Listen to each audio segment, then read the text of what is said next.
Hello everyone, नमस्कार। कैसे हैं आप सभी? तो आज का समाचार तो मतलब थोड़ा अच्छा नहीं है। खराब समाचार ये मैसिव फायर ब्रोक हुआ है हमारे गढ़वाल में, नैनीताल में।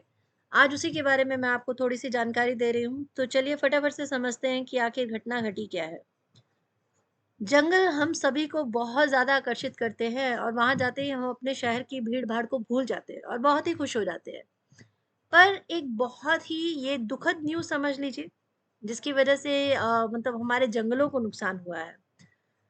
अचानक एक न्यूज़ आती है कि गढ़वाल में मैसिव फायर ब्रोक हो गया है।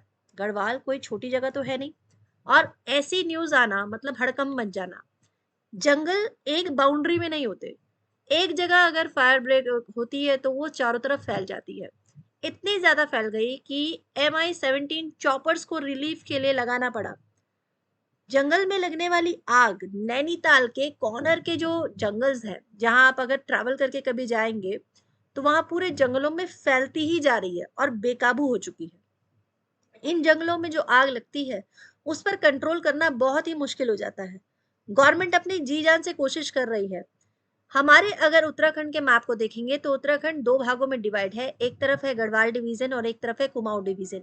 और ये आग लगी है कुमाऊं डिवीजन के नैनीताल के जंगलों में। ठीक है, ध्यान रखिएगा।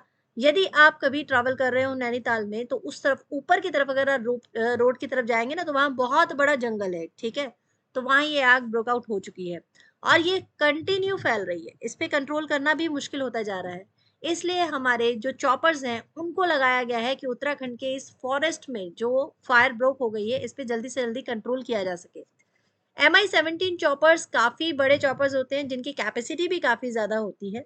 उन चॉपर्स को किस तरह से यूज किया जाता है कि पहले तो वो पानी लेकर आते हैं और फिर पानी ऊपर से छिड़काव करते हैं। भारत के इस कॉर्नर में आपको हमारा गढ़वाल नजर आता है। गढ़वाल बहुत ही खूबसूरत स्टेट है, जहां पर अक्सर गर्मियों की छुट्टियों में बच्चे पहुंचते अपनी फैमिली के साथ।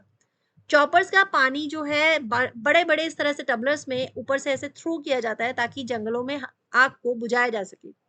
पर प्रॉब्लम ये है कि हम लोग ये तो डिस्कशन कर रहे हैं कि आग लग गई है, और उस समय सरकार बहुत ज्यादा सकते में भी है, क्योंकि नैनीताल बहुत खूबसूरत जगह है। मैं पर्सनल नैनीताल की बहुत बड़ी फैन रह चुकी हूँ, कई बार जा भी चुकी हूँ, और बहुत ही खूबसूरत प्लेस है। ऐसी जगह पर इस तरह की न्यूज़ हो जाना, इस तरह की न्यूज़ आना वाक़ई बहुत ज़्यादा डराने वाली बात है। काफ़ी बड़ा एरिया, लगभग 140 हेक्टेयर एरिया इसके कंट्रोल में आया है। कारण क्या है? अगर नेचुरल कॉज़ की बात करूँ, तो बिजली का चमकना एक कारण हो सकता है जिसकी वजह से जंगलों में आग लग सकती है। पर क्या बिजली रोज़ कड़कती है? क्या ऐसा संभव है?